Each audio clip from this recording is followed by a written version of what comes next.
Hello friends, अनुराग educate channel में आप सभी का स्वागत है। मैं हूँ राजकुमार। आज हम आपको इंडियन पॉलिटी से संबंधित महत्वपूर्ण टॉपिक संविधान की प्रस्तावना। दोस्तों, आज हम आपको संविधान की प्रस्तावना, उसका क्रम, उसका अर्थ के बारे में विस्तार से बताऊंगा। तो दोस्तों, यहाँ से हर परीक्षा में क्वेश्चंस पूछे जाते हैं जो आगामी परीक्षा की दृष्टि से अति महत्वपूर्ण है। तो दोस्तों, संविधान की प्रस्तावना को संविधान की आत्मा कहा जाता है। बिना समय गंवाए चलते हैं दोस्तों अपने महत्वपूर्ण टॉपिक की ओर। संविधान की प्रस्तावना, प्रीएम्बल ऑफ कॉन्स्टिट्यूशन। दोस्तों, सामान्यतः प्रत्येक अधिनियम का आरंभ उद्देशिका से होता है जो उसके मुख्य आदर्शों एवं आकांक्षाओं का उल्लेख करती है। नेक्स्ट, भारतीय संविधान की उद्देशिका का स्रोत।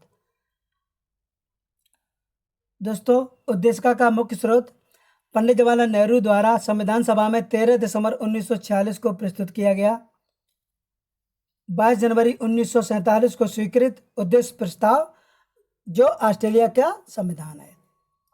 इसका अर्थ यह हुआ दोस्तों, संविधान सभा में उद्देश्य प्रस्ताव पंडित जवाहरलाल नेहरू द्वारा 13 दिसंबर 1946 को प्रस्तुत किया गया था और 22 जनवरी 1947 को स्वीकृति मिली थी। प्रस्तावना का उद्देश्य प्रस्ताव ऑस्ट्रेलिया के संविधान से प्रेरित है, यानी कि प्रस्तावना का उद्देश्य प्रस्ताव ऑस्ट्रेलिया के संविधान से लिया गया है। नेक्स्ट दोस्तों, 3 शब्द, समाजवादी, पंथ निरपेक्ष और अखंडता।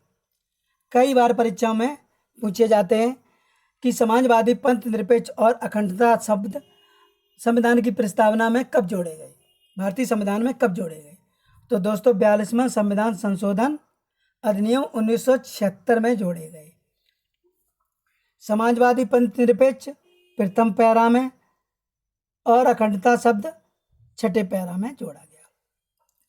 तो दोस्तों, 3 शब्द, समाजवादी, पंथ निरपेक्ष और अखंडता, 42वां संविधान संशोधन अधिनियम 1976 द्वारा भारतीय संविधान में जोड़े गए। नेक्स्ट, भारतीय संविधान की प्रस्तावना। दोस्तों, यह भारतीय संविधान की प्रस्तावना है। हम भारत के लोग भारत को एक संपूर्ण प्रभुत्व संपन्न समाजवादी, पंथ निरपेक्ष, लोकतंत्रात्मक गणराज्य बनाने के लिए तथा उसके समस्त नागरिकों को सामाजिक, आर्थिक और राजनीतिक न्याय, विचार, अभिव्यक्ति, विश्वास, धर्म और उपासना की स्वतंत्रता, प्रतिष्ठा और अवसर की समता प्राप्त कराने के लिए तथा उस समय व्यक्ति की गरिमा और राष्ट्र की एकता और अखंडता सुनिश्चित करने वाली बंधुता बढ़ाने के लिए दृढ़ संकल्प होकर अपनी संविधान सभा में आज दिनांक 26 नवंबर 1949 ईस्वी, यानी कि मित मार्गशीर्ष शुक्ला सप्तमी संवत 2006 विक्रमी को एदत द्वारा इस संविधान को अंगीकृत, अधिनियमित, आत्मर्पित करते हैं। तो दोस्तों, अपना संविधान कब अंगीकृत हुआ था? 26 नवंबर 1949 को। तो दोस्तों, भारतीय संविधान अंगीकृत, अधिनियमित और आत्मर्पित कब हुआ था? 26 नवंबर 1949 ईस्वी को। लेकिन एक संपूर्ण प्रभुत्व संपन्न लोकतांत्रिक गणराज्य कब बना था? 26 जनवरी 1950 को।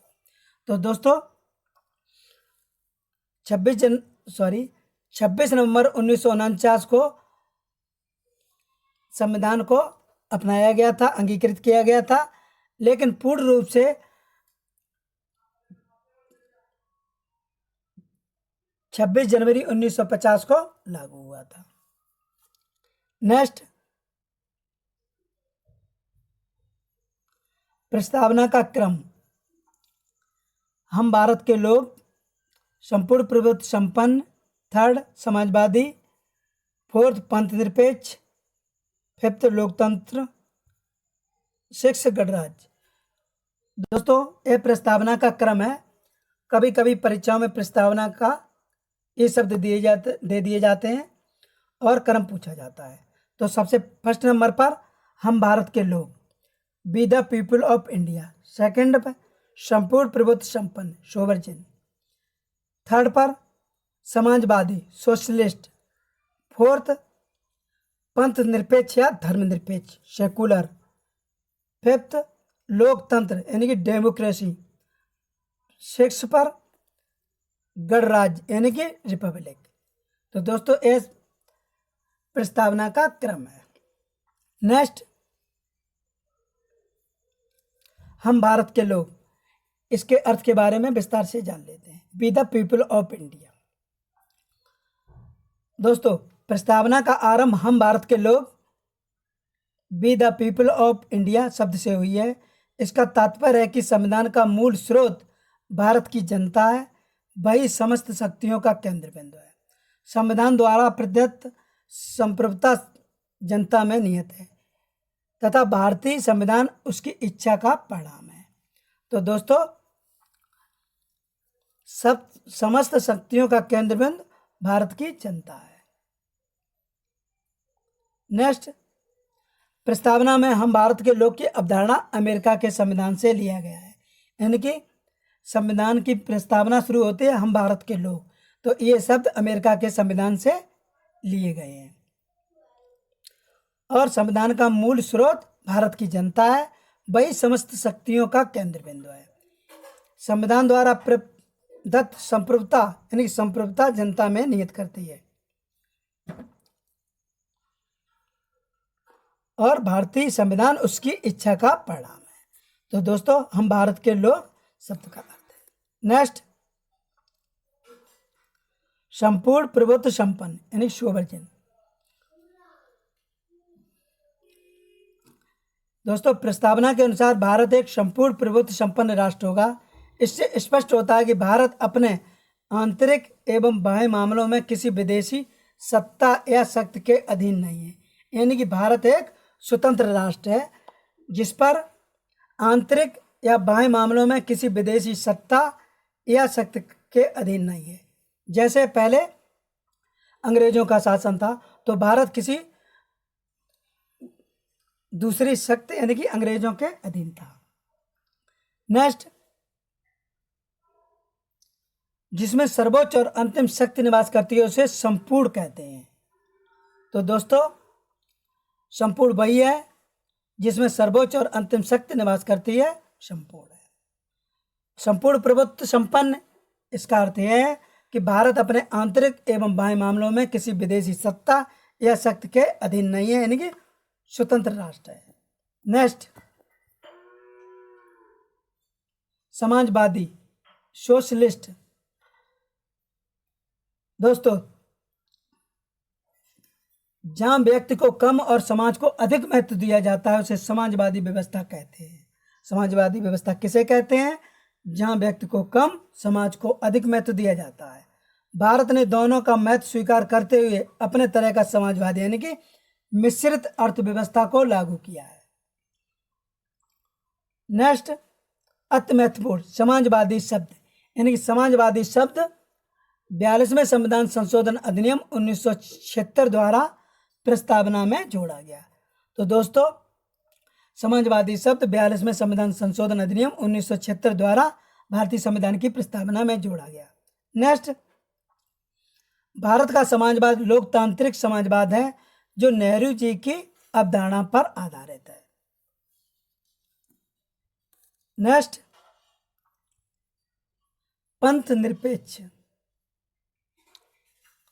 दोस्तों पंथ निरपेक्ष का अर्थ है जिसका कोई अपना धर्म या पंथ ना हो बल्कि सभी धर्मों और पंथों का समान भाव से देखता हो, उसे धर्म निरपेक्ष या पंथ निरपेक्ष जाति कहते हैं।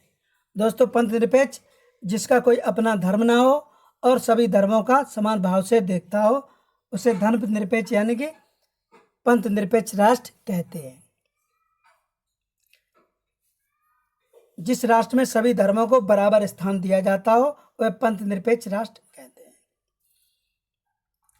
दोस्तों पंथ निरपेक्ष शब्द 42वें संविधान संशोधन अधिनियम 1976 द्वारा प्रस्तावना में जोड़ा गया। तो दोस्तों कई परीक्षा में पूछा गया है कि पंथ निरपेक्ष शब्द संशोधन द्वारा जोड़ा गया। तो 42वें संविधान संशोधन अधिनियम 1976 द्वारा भारतीय संविधान की प्रस्तावना में जोड़ा गया। नेक्स्ट, लोकतंत्र यानी कि डेमोक्रेसी। दोस्तों, लोकतंत्र से तात्पर्य है लोगों का तंत्र अर्थात जनता का शासन। अब्राहम लिंकन की महत्वपूर्ण परिभाषा है लोकतंत्रात्मक शासन जनता के लिए जनता द्वारा स्थापित शासन होता है। तो दोस्तों, कई बार टीजीटी, पीजीटी, एलटी ग्रेड्स परीक्षाओं में यह परिभाषा पूछी हुई परिभाषा है, यानी कि लोकतंत्र का अर्थ क्या है। तो लोकतंत्र जनता का जनता के द्वारा जनता के लिए शासन, उसे लोकतंत्र यानी कि प्रजातंत्र कहते हैं, डेमोक्रेसी। नेक्स्ट, भारत में जनता अपने द्वारा निर्वाचित प्रतिनिधियों के माध्यम से शासन चलाते हैं। इसे अप्रत्यक्ष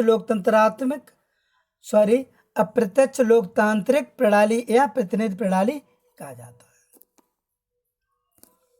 नेक्स्ट, गणराज्य यानी कि रिपब्लिक। जिस किसी देश का प्रमुख जनता द्वारा प्रत्यक्ष या परोक्ष रूप से निर्वाचित होता है उस राज्य को गणतंत्र कहते हैं, जैसे अमेरिका, भारत इत्यादि। यानी गणतंत्र राष्ट्राध्यक्ष वंशानुगत ना होकर निर्वाचित होता है, यानी कि जहाँ का राष्ट्राध्यक्ष वंशानुगत, यानी वंशानुगत से मतलब दादा परदादा बेटा नाती ऐसे चलता है, यानी कि पीढ़ी दर पीढ़ी, तो वह वंशानुगत हो गया। और निर्वाचित यानी कि जिस राष्ट्र का राष्ट्राध्यक्ष निर्वाचित होता है तो उसे गणतंत्र कहते हैं,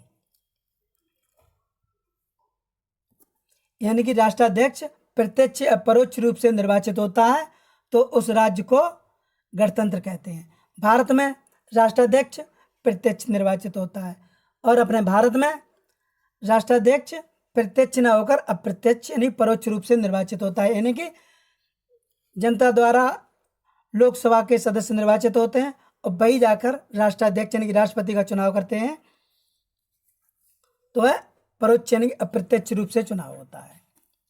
तो दोस्तों, गणतंत्र का मतलब जहाँ का राष्ट्राध्यक्ष प्रत्यक्ष या परोक्ष रूप से निर्वाचित होता है तो उसे गणतंत्र कहते हैं, जैसे अमेरिका और भारत इत्यादि। नेक्स्ट, दोस्तों वीडियो को देखने के लिए बहुत बहुत धन्यवाद। वीडियो में कोई मिस्टेक हो तो उसके लिए कमेंट करें, वीडियो को लाइक करें, मित्रों में शेयर करें और चैनल को सब्सक्राइब करें, बेल आइकन प्रेस करें, जिससे कि हम अपना नया वीडियो अपलोड करें तो उसका नोटिफिकेशन आप लोगों तक पहुंच सके। जय हिंद, वंदे मातरम। मिलते हैं नेक्स्ट वीडियो में, तब तक के लिए बहुत बहुत धन्यवाद। जय हिंद, जय भारत।